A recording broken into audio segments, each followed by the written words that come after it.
Selamat datang di Game of Thrones Season 2. Oke, tanpa basa-basi langsung aja cekidot.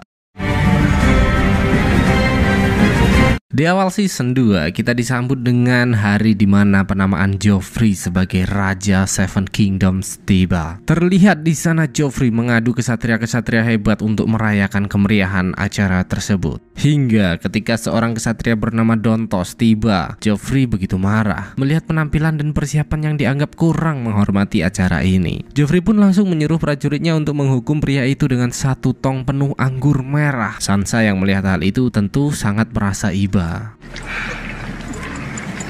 Take him away.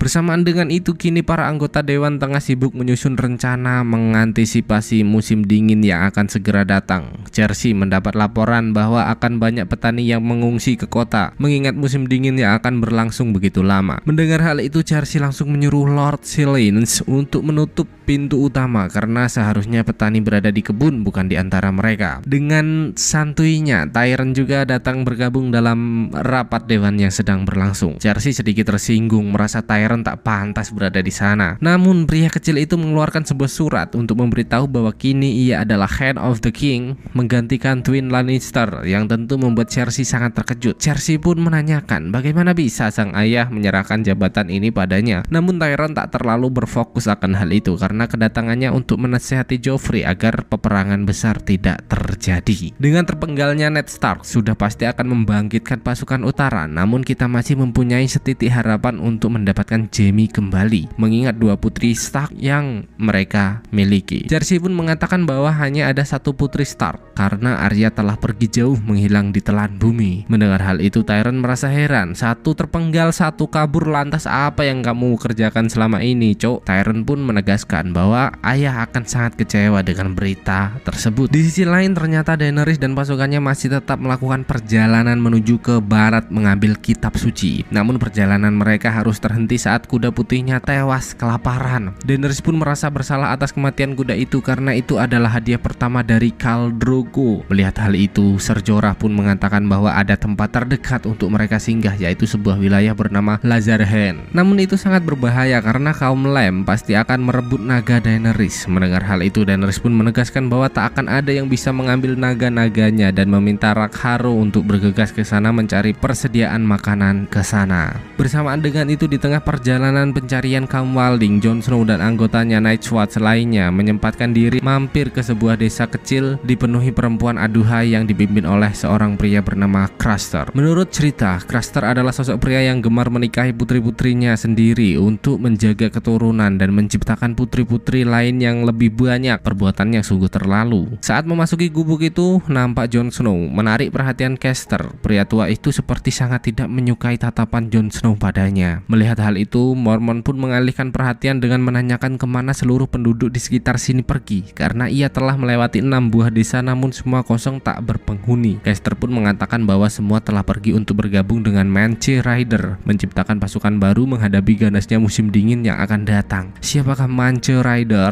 Mari kita cari tahu sama-sama. Mormont pun terkejut mendengar hal itu karena menurut informasi ia mempunyai pengalaman yang kurang baik dengannya.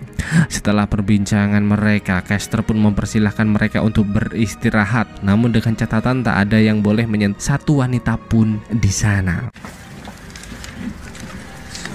Dan kini kita diperkenalkan dengan sosok yang selama ini membuat kita penasaran, Stannis Baratheon, yang diklaim adalah pewaris sah dari Seven Kingdom. Sebuah ritual yang dipimpin oleh seorang gadis bernama Melisandre membakar dewa-dewa lama dan meyakinkan Stannis akan adanya Lord of Light, dewa yang berapi-api di tengah gelapnya malam. Namun setelah ritual itu selesai, terlihat pria tua salah satu pengikut Stannis yang setia mengungkapkan bahwa wanita itu akan membuat Stannis kalah dalam semua perempuan karena telah mengkhianati dewa lama. Davos, tangan kanan Stannis, pun mengingatkan agar tidak terlalu ini itu karena kita hanya bawahan dan akan selalu mengikuti perintah. Dalam sebuah pertemuan, Stannis mulai membuat sebuah surat yang berisi pemberitahuan bahwa Robert tidak mempunyai garis keturunan yang sah. Semua anak-anak Robert dari Joffrey dan lainnya adalah hubungan sedarah Cersei dan Jaime Lannister. Maka dari itu ia akan mengklaim kekuasaan atas nama klan dan menyuruh prajuritnya untuk menyebarkan surat itu ke seluruh penjuru Seven Seven Kingdom. Di sela-sela perbincangan, Davos menyarankan untuk bergabung dengan Robb Stark karena klan Lannister lah musuh mereka sebenarnya. Namun Stannis menolak hal itu dan lebih memilih solo rank. Hingga pria tua itu pun beranjak dari kursinya dan mengajak Melisandre bersulang. Pria tua itu ternyata telah menaruh racun dan berniat untuk meracuninya karena ia sadar bahwa keberadaan Melisandre sangat membahayakan Stannis. Namun sayangnya wanita itu tak mempan terhadap racun yang diberikan hingga pria tua itu harus tewas meminum racunnya sendiri.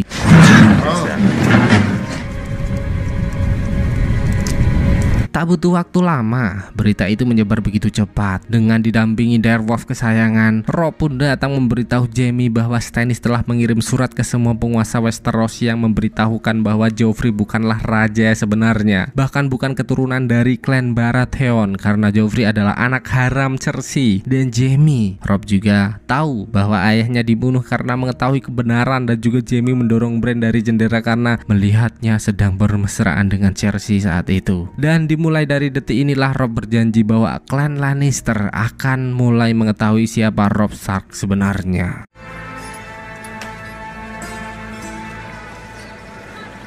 Meskipun begitu, Robb tetap memanggil seorang Ser dari Lannister bernama Alton untuk menyampaikan pesan terhadap klan Lannister sebagai syarat perdamaian, yaitu 1. Kembalikan adik-adik cantikku dengan aman. 2. Kembalikan jasad ayahku agar dapat dimakamkan dengan baik dan beristirahat di samping saudarinya. 3. Katakan pada Joffrey agar melepas semua klaim kekuasaan utara karena Winterfell akan menjadi kerajaan independen. Jika para Lannister menolak hal itu, maka Robb akan melakukan penyerangan dengan kekuatan penuh.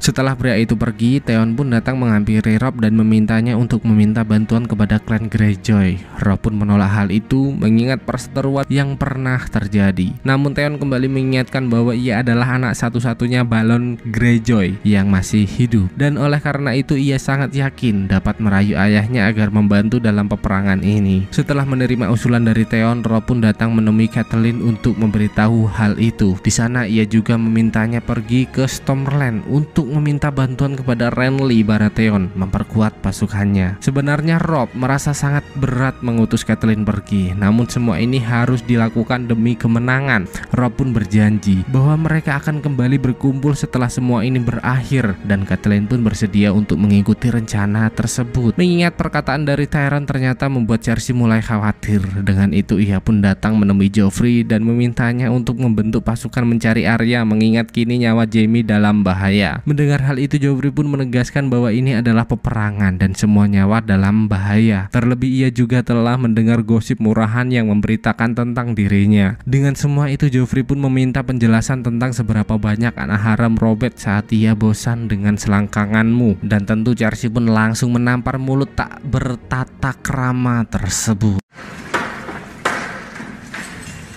Joffrey pun sangat marah atas perlakuan memalukan itu. Ia menegaskan agar Cersei tak mengulanginya lagi. Dan ternyata setelah pembicaraan itu, Joffrey mengerahkan pasukan untuk menumpas habis benih-benih haram Raja Robert Baratheon. Begitu pula Gendry yang masuk dalam daftar pencarian.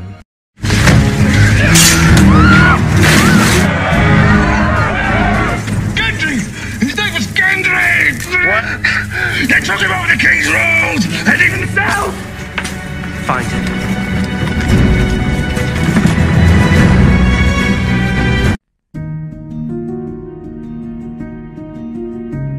Setelah mendapat informasi dari Pandai Besi, beberapa prajurit Lannister pun datang mengunjungi Yoren untuk menanyakan keberadaan Gendry dengan membawa surat perintah dari kerajaan. Namun tak semudah itu, tentu Yoren tak akan memberikan Gendry begitu saja. Ia juga berdalih bahwa semua orang yang ada di sini adalah anggota Night's Watch. Maka dari itu ia mempunyai sedikit alasan untuk menolak perintah kerajaan atas penangkapan tersebut. Bersamaan dengan itu ternyata Alton juga telah tiba di King's Landing. Maka dari itu ia pun segera menunjukkan surat dari Robb Stark yang berisi persyaratan damai. Namun seperti yang kita tahu, Cersei tak mengindahkan hal itu, bahkan menyobek surat dan menyuruh Alton pergi. Dalam momen ini Cersei juga mendapat surat dari Castle Black yang berisi tentang Mormont yang meminta bantuan untuk memperkuat pasukan Night's Watch melindungi The Wall. Tyrion pun membenarkan isi surat itu karena memang benar ada mayat hidup yang menyerang Mormont, dan Night's Watch lah pelindung terakhir penghalang monster di balik The Wall. Namun apa? Cersei lagi-lagi tak memperdulikan hal tersebut. Di sela-sela kesibukan bersama, Sam si Sakne nampaknya mulai tertarik dengan beberapa gadis di sana. Namun dengan larangan Chester, tentu hal itu akan sangat berbahaya. Hingga di saat ia hendak mengambil bahan-bahan persiapan makanan, perhatiannya teralih saat melihat seorang keturunan Chester diganggu oleh Ghost atau Direwolf milik Jon Snow.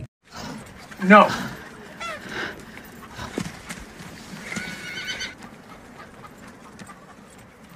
Siapa sangka momen itu membuat Sam tertarik dengan wanita itu hingga ia membawanya pergi menemui Jon Snow dan berencana membawanya pergi dari sana. Yang tentu saja Jon Snow menolak keras hal itu. "Kamu gila? Apa kamu ingin mati cepat?" Wanita bernama Gilly itu sempat mengatakan bahwa dirinya tengah mengandung dan jika anak yang dikandungnya adalah laki-laki maka akan sangat berbahaya. Mendengar hal itu Jon Snow pun semakin penasaran, namun sebelum mendapat penjelasan Gilly pergi dari sana dengan raut wajah ketakutan.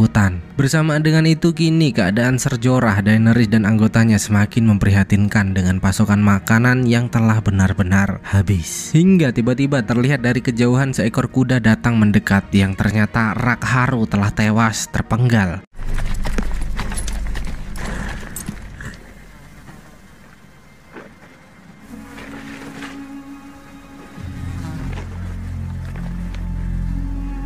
Jorah pun mengatakan mungkin ini adalah perbuatan Kalpono atau Khal Jago, beberapa Khal dari banyaknya Khal yang tak suka dengan kepemimpinan wanita. Mendengar hal itu Daenerys pun dengan tegas akan membalas perbuatan ini dan iri yang melihat teman tidurnya tewas tentu sangat histeris. Sementara itu kini Tyrion memanggil Lord Silent dan menyediakan jamuan mewah di sana. Selen pun merasa tersanjung akan jamuan itu. Namun ternyata niat Tyrion memanggilnya untuk meminta penjelasan tentang bayi-bayi yang diburu dan dibunuh. Seketika nada bicara Selen pun meninggi dan menegaskan bahwa itu adalah perintah. Tyrion juga memastikan apakah Selen terlibat dalam kematian Ned Stark. Kalian tahu apa maksud dari Tyrion? Yes, mencoba memancing emosinya agar terjebak dalam permainannya. Tyrion merasa bahwa keberadaan Selen sebagai pengikut Cersei sangat meresahkan. Maka dari itu dengan kekuatan Hand of the King yang dimilikinya, Tyrion berniat untuk mengadili pria tersebut. Tak hanya itu, di sini kita juga diberitahu bahwa Baron Penyelamat telah diangkat sebagai komandan baru.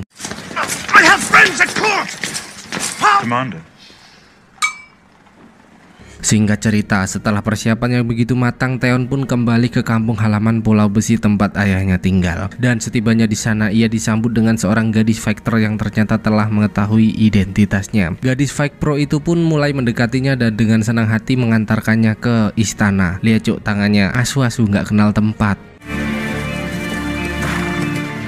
Setelah 9 tahun berpisah, inilah kali pertamanya Balon Greyjoy berbincang dengan Theon putra tercintanya. Di sana Balon memastikan apakah Theon tumbuh sebagai kesatria hebat. Balon juga mengatakan bahwa ia tersinggung karena Theon bersedia menjadi utusan bagaikan gagak pengirim pesan. Theon pun mengatakan bahwa dirinya sendirilah yang mengusulkan persekutuan ini karena selama berada di klan Stark ia diperlakukan dengan sangat baik. Meskipun begitu, Balon menegaskan bahwa klan Greyjoy tak akan pernah menganggap klan Stark saudara karena masalah yang pernah terjadi. Theon pun tak menyangkal hal itu karena ia juga tak pernah melupakan apa yang pernah terjadi. Namun untuk kali ini ia memohon agar Balon mau membaca surat yang dibawanya. Surat yang berisi bahwa Balon akan kembali diberi kekuasaan penuh atas Pulau Besi setelah peperangan ini selesai. Theon juga menambahkan bahwa sebagai putra tunggal pewaris tahta klan Greyjoy ia akan memimpin pasukan secara langsung. Hingga tiba-tiba muncullah gadis bernama Yora yang tadi sempat mengantarnya dan ternyata itu adalah saudara perempuan Theon yang kini telah tumbuh dewasa. Bayangan cok, dek mau digrepe-grepe, diculek-culek, jebule saudari dewe, anjing. Balon merasa bahwa Yora yang lebih pantas memimpin pasukan karena melihat Theon yang begitu kelemar-kelemar dan begitu mesum. Lantas apakah itu artinya Balon menyetujui surat itu? No man gives me a crown.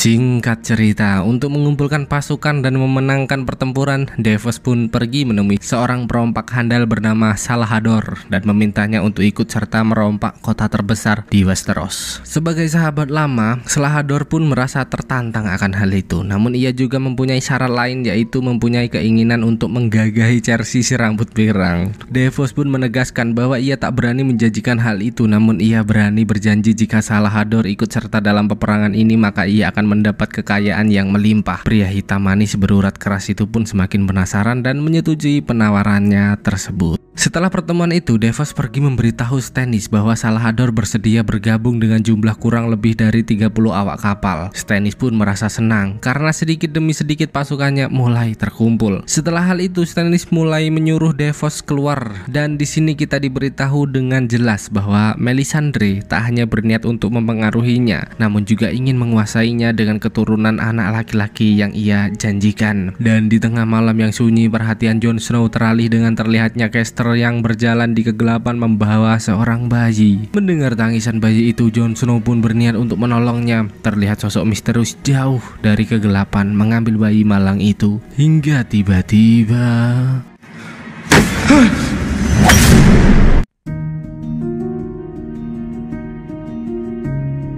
dengan tertangkapnya Jon Snow tentu membuat Caster sangat marah. Ia pun langsung membawanya ke hadapan Mormont dan mengingatkannya untuk mengawasi seluruh anggotanya agar tidak lancang menyampuri kebiasaan di tempat ini. Sadar diri sebagai tamu, Mormont pun membawa Jon Snow keluar dan memarahinya atas perbuatan lancang itu. Jon Snow menjelaskan bahwa ia tidak bisa diam saja melihat bayi yang dibawa ke tengah hutan dan dijadikan sebagai tumbal. Ternyata Mormont telah mengetahui hal itu dan ia memberitahu Jon Snow memang beginilah cara Caster bertahan hidup di sini di antara White Walker. Tak mau memperkeruh suasana, Mormont pun meminta Jon Snow untuk menyiapkan kuda dan melanjutkan perjalanan. Mengetahui hal itu, sebelum pergi, Sam menyempatkan diri menemui Gilly.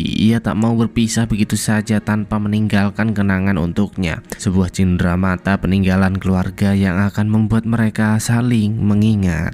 Say for me. Till I come back. Dan ternyata Catelyn kini telah tiba di Stormland, wilayah kekuasaan Renly Baratheon. Kedatangannya bebarengan dengan pertarungan dua kesatria hebat, yaitu Ser Loras dan Brienne.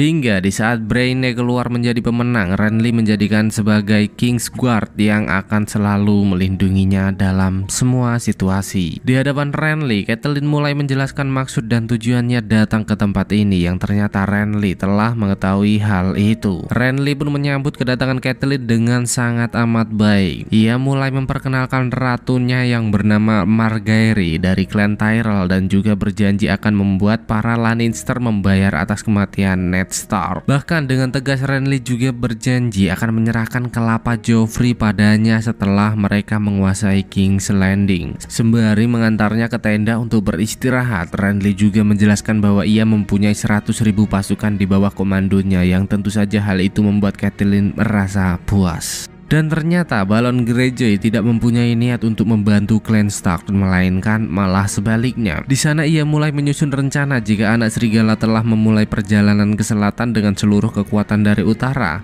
maka kesempatan itu dapat digunakan untuk kembali merebut wilayah utara. Kita akan memperluas penjajahan sampai ke Greenland, mengamankan wilayah Neck dan wilayah-wilayah di atasnya. Untuk memulai semua itu, Balon menyuruh Yora memimpin 30 pasukan kapal dan memulai penyerangan dari wilayah Deepwood. Sementara itu, Theon hanya diberi satu buah kapal untuk menyerbu desa nelayan di Stone Shore, yang tentu saja hal itu membuatnya tersinggung. Theon merasa telah melewati banyak pertempuran yang hebat, lantas mengapa ia hanya diberi satu kapal? Theon juga merasa Balon sangatlah bodoh. Jika kita bersekutu dengan klan Stark, sudah pasti Casterly Rock akan jatuh di tangan kita. Namun mengapa kita lebih memilih mengambil resiko melakukan perlawanan sendiri? Balon pun mengingatkan moto keluarga Ironborn yang tidak pernah memohon, menjadi budak dan bahkan menyangkul di lahan. Maka dari itu, Balon menegaskan bahwa ia tak akan pernah mau bersekutu dengan keturunan Stark atau keluarga barunya. Theon pun semakin tersinggung atas perkataan itu. Siapa yang mencari keluarga baru? Bukankah kamu dulu membuangku? Ingatkah kau pernah sembah sujud di hadapan Robert Baratheon saat ia mengalahkanmu? Lantas mengapa kau mengutukku seperti ini setelah aku pulang? Balon pun sangat marah mendengar hal itu, namun ia juga tak bisa menyangkal karena semua perkataan itu benar adanya. Dan sebelum pergi, Yora pun mengingatkan Theon untuk bersiap-siap jika ingin ikut andil dalam rencananya ini, karena kapal akan tetap berangkat dengan atau tanpanya. Sementara itu kini Tyrion tengah sibuk dengan rencananya. Ia mulai menemui Pycelle dan memberitahunya bahwa ia berencana menikahkan Myrcella dengan anak bungsu klan Martell di Dorne. Namun ketika di hadapan Varys, ia mengatakan berencana menikahkan Myrcella dengan Theon, dan ketika di hadapan Baelish, ia berencana untuk menikahkannya dengan Robin putra Ysha, mantan istri mendiang Jon Arryn. Baelish pun merasa sedikit aneh mendengar rencana Tyrion, mengingat Lysa pernah menyekap dan bahkan hampir mengeksekusinya. Tyrion berdalih bahwa seseorang seperti kita tak dapat menyimpan dendam dengan waktu yang lama karena akan berakibat fatal. Maka dari itu ia meminta Baelish untuk menyampaikan rencananya, dan sebagai imbalan Tyrion berjanji akan menjadikan Baelish sebagai Lord of Liverland. Sumpah di sini saya belum paham apa maksud dari pria kecil penuh misteri ini ya.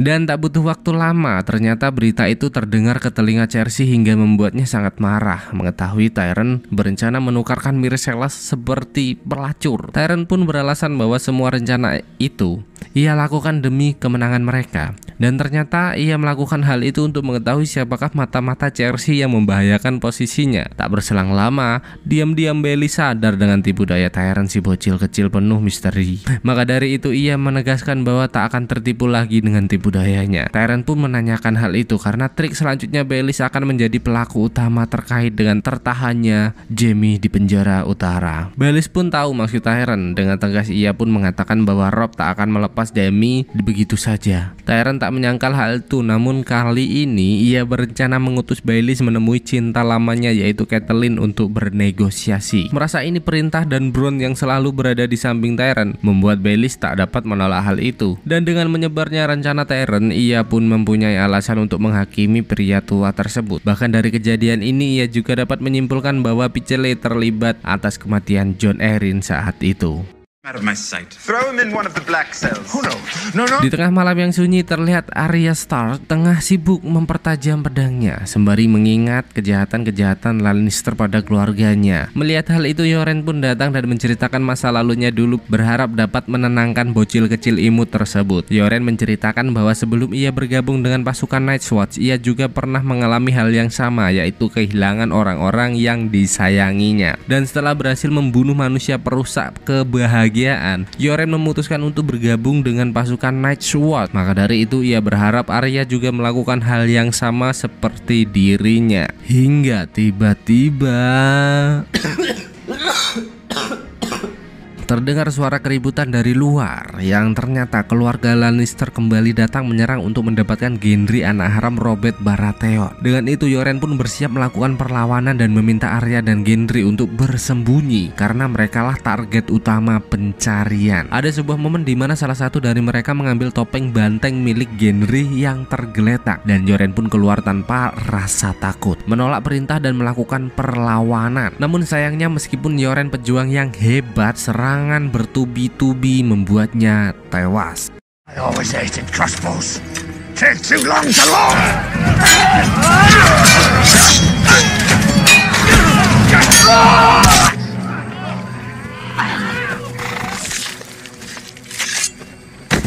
Sebelum prajurit Lannister mengumpulkan mereka semua, Arya sempat menyelamatkan beberapa tahanan yang terkurung dan berniat untuk melarikan diri. Namun sial, langkahnya terhenti saat prajurit Lannister mengetahui hal itu. Pemimpin prajurit pun meminta untuk mengumpulkan semua orang yang selamat dan mencari keberadaan Gendry si anak haram. Melihat topeng yang tergeletak, Arya pun mengatakan bahwa mereka telah membunuhnya.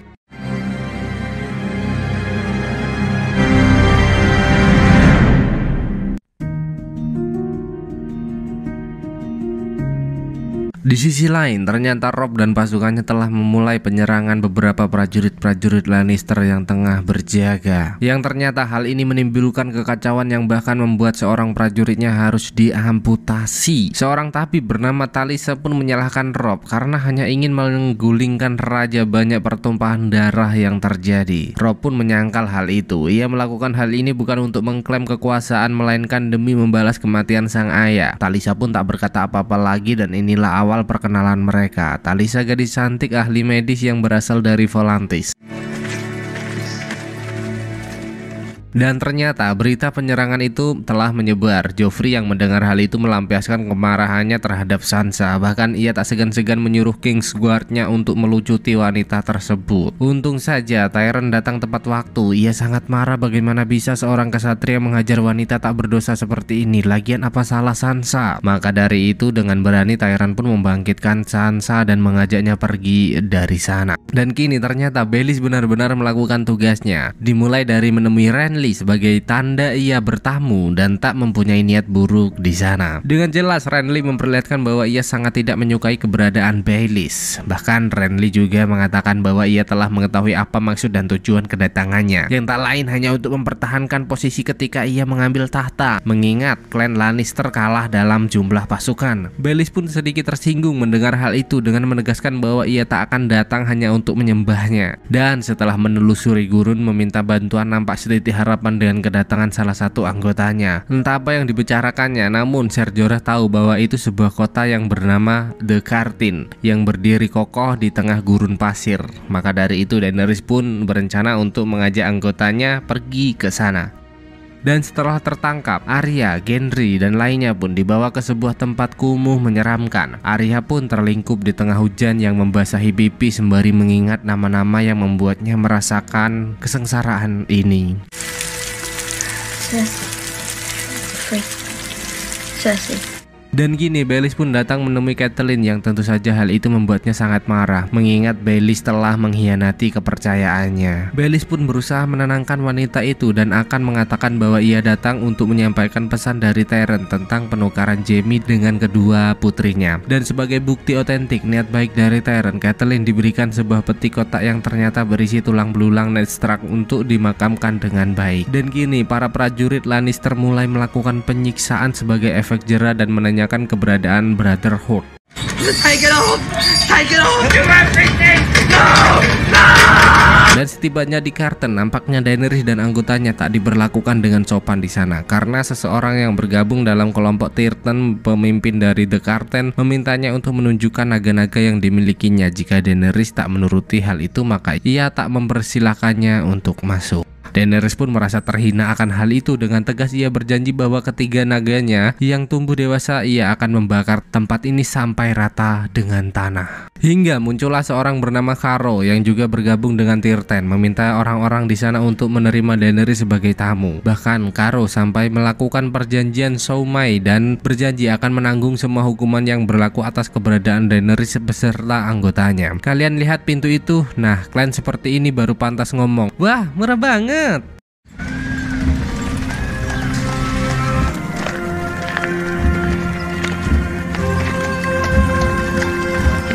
Dan hukuman pun terus berlanjut hingga kini tiba giliran Gendry untuk disiksa dan diinterogasi. Untung saja Twin Lannister datang tepat waktu sehingga nyawa Gendry tak melayang dengan percuma. Twin Lannister menyayangkan perbuatan prajuritnya terhadap Sandra karena ia merasa dapat menggunakannya sebagai pekerja. Melihat kesempatan itu, Arya pun sedikit menarik perkataan hingga Twin sadar akan keberadaannya. Dengan itu Twin meminta para prajuritnya untuk menjadikan Arya sebagai pelayan pribadinya.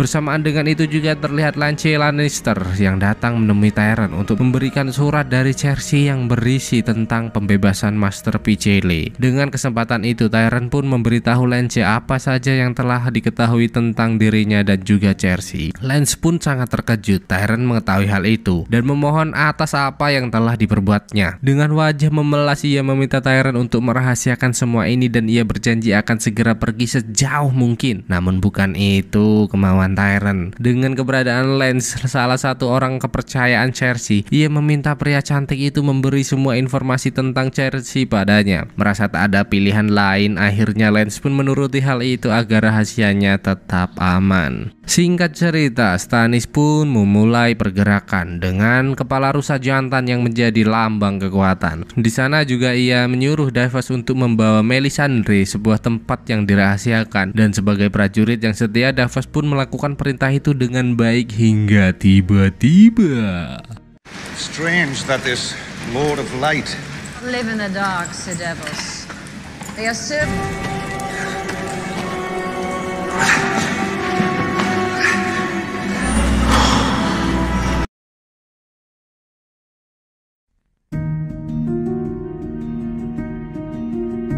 beralih ke Renly. Setelah pertemuan itu, ia memastikan apakah Catelyn benar-benar setia padanya. Catelyn pun bersumpah atas nama ibunya bahwa keluarga mereka tak ada berniat untuk menduduki tahta. Dengan itu, Renly pun berjanji akan memberi keadilan yang sama jika keluarga Stark benar-benar setia padanya. Dan ia juga berjanji bahwa klan Baratheon akan selalu menemani Stark berperang melawan para musuh setelah ia mengalahkan Stannis. Mendengar hal itu, Catelyn kembali meminta Renly untuk memikirkan peperangan ini, mengingat mereka adalah saudara. Namun Renly menolak hal itu hingga tiba-tiba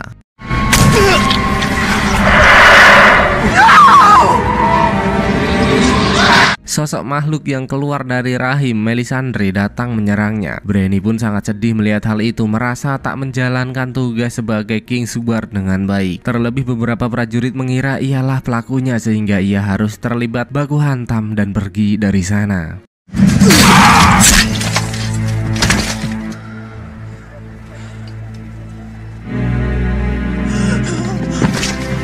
We've got to leave.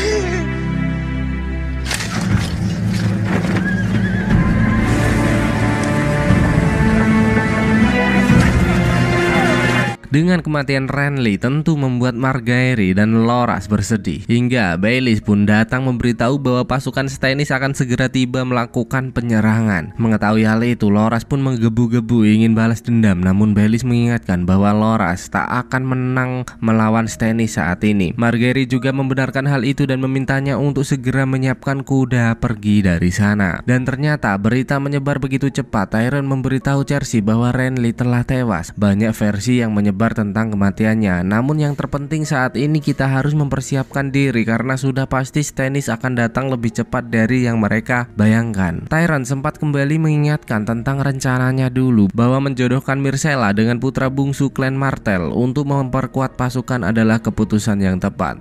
Namun Cersei dengan tegas menolak hal itu karena raja telah mempunyai persiapan istimewa yang perlu diketahuinya. Yang ternyata menurut informasi dari Lance, kini Cersei telah menyiapkan White Light atau senjata api yang tersimpan di bawah tanah dan akan digunakan untuk menyambut pasukan Stannis ketika mereka datang. Tyrion pun merasa heran mengapa Cersei bercerita sejauh itu kepada Lance, dan pria itu pun mengatakan bahwa ia hanya tak sengaja mendengar percakapan Cersei ketika berbincang dengan ahli perapian. Merasa cukup akan informasi itu, Tyrion pun segera menyuruhnya pergi dari sana. Dengan kematian Renly tentu membuat Stannis semakin yakin akan lebih mudah mengatur jalan peperangan. Davos pun menanyakan kapankah mereka akan melakukan penyerangan ke King's Landing. Stannis pun mengatakan bahwa ia akan melawan armada Lannister setelah menyatukan pasukan. Dan ketika Blackwater telah dikuasai, ia akan menyebar seluruh prajurit mengambil alih kota. Di sana Davos pun kembali menanyakan apakah Melisandre akan kembali terlibat dalam hal ini, karena Davos ragu akan keberadaan Melisandre mengingat ia hanya orang asing dengan kepercayaan yang aneh. Dan jika wanita itu ikut serta dalam mengambil alih King's Landing, maka berarti kemenangan itu adalah miliknya. Mendengar hal itu, Stannis pun menegaskan bahwa ia tak akan mengajak Melisandre, dan di sana ia juga meminta Davos untuk memimpin pasukan ke Blackwater.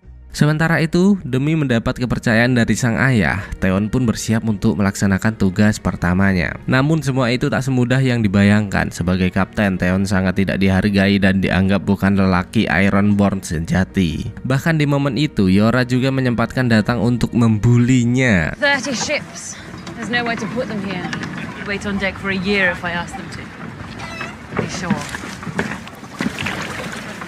Hingga seseorang pria bernama Dagmer tiba dan mengajaknya untuk segera menaiki kapal. Dagmer pun mengatakan bahwa kamu harus membuktikan sesuatu untuk diakui sebagai pria Ironborn sejati. Mendengar hal itu, Theon merasa tertantang dan mulai bersemangat menjalankan misi ini. Dan dengan dijadikannya Arya sebagai pelayan Twin Lannister secara tidak langsung, ia berhasil menjadi mata-mata yang baik di sana. Twin Lannister sempat menanyai identitas Arya, namun untung saja gadis kecil itu pandai berkamuflase dan menutupi identitasnya dengan baik. Salah bicara sedikit, tamat wis. Ketika Arya keluar dari ruangan itu, terlihat seorang pria tahanan yang dulu pernah dibebaskannya. Arya takut dengan keberadaan pria itu. Identitasnya akan terbongkar, namun ternyata tidak. Pria itu datang menemuinya hanya untuk berterima kasih dan menawarkan 3 nyawa karena telah menyelamatkan dirinya dan 2 temannya saat itu. Kuberi 3 permintaan. Mendengar hal itu, Arya pun sedikit ragu. Dengan nada gugup ia memintanya untuk membunuh The Ticker, si penyiksa, dan siapa sangka pria itu langsung menyanggupi hal tersebut. Thirsty. Setelah mendapat informasi dari Lance, Tyrion pun pergi menemui si pembuat Wildfire dan memintanya untuk menunjukkan ramuan itu padanya. Benar saja, pria tua itu pun membawanya ke sebuah ruangan dan memberitahu bahwa Wildfire sejumlah 7.811 siap meratakan armada Stannis saat mereka datang. Namun Tyrion mempunyai pemikiran lain. Dengan adanya benda-benda ini, ia sangat yakin Cersei akan membakar seluruh King Landing. Karena dari itu, Tyrion memintanya agar tak lagi membuat Wildfire untuk Cersei, melainkan kini untuk dirinya. Beralih ke Daenerys. Setelah lama terekspos, kini ternyata naga-naganya mulai tumbuh. Tak hanya itu, nampaknya Saro juga memberi perhatian lebih padanya dengan menyiapkan gaun untuk menghadiri pesta yang diselenggarakan di sana. Benar saja, Daenerys tampil menawan dengan gaun itu dan membaur dengan masyarakat setempat. Hingga seorang pria tua bernama Pyat Pred datang menyapanya dan menawarkan Daenerys untuk singgah ke House of the Undying. Melihat hal itu, Haro pun segera menghampiri Daenerys dan meminta maaf atas perlakuan yang mungkin kurang sopan. Daenerys yang penasaran pun menanyakan House of the Undying padanya. Dan oleh karena itu, Haro memberitahu bahwa itu adalah tempat para penyihir bersarang. Dan bersamaan dengan itu juga terlihat seorang gadis bertopeng datang menemui Jorah untuk mengingatkan agar terus mengawasi dan memastikan Daenerys aman. And when they see, there shall lust, and fire is power. Setelah menempuh badai salju yang tengah berlangsung, nampaknya Mormont dan pasukannya harus berhenti saat menyadari sesuatu yang tak jauh dari sana. Lord Corryn sadar bahwa itu adalah Mance Rayder yang telah siap menyambut kedatangan mereka, ditambah semua The Wilding yang telah bergabung. Pasti semua ini akan begitu menegangkan. Namun meskipun begitu, Lord Corryn menegaskan bahwa mereka tak boleh mundur dan menunjukkan siapa Ranger Nightwatch sebenarnya. Mendengar hal itu, Jon Snow pun meminta izin untuk ikut terjun, namun Mormont melarangnya karena menganggap Jon Snow hanyalah pelayan. Hingga Sam pun memberanikan diri mengatakan bahwa ia bersedia menggantikan tugas di saat Jon Snow pergi. Hingga akhirnya Mormont pun mengizinkannya. Di tengah perbincangan, Saro pun menanyakan apakah keinginan Daenerys saat ini. Secara terang-terangan, Daenerys memberitahu bahwa ia berencana untuk kembali merebut tahta yang seharusnya menjadi miliknya. Karo pun tersenyum manis mendengar hal itu, dan di sana Daenerys juga menanyakan mengapa Karo rela melukai tangannya hanya untuk menjamin keselamatannya. Mendengar pertanyaan itu, Karo pun mengajaknya pergi ke sebuah ruangan dan memperlihatkan sebuah berangkas besar yang terbuat dari baja Valyrian. Di hadapan berangkas itu, ia meminta Daenerys untuk bersedia menjadi istrinya. Jika Daenerys bersedia, ia berjanji akan memberi separuh dari berangkas sebesar ini dan juga akan membantunya menguasai Seven Kingdom. Right, Daenerys Targaryen, first of your name.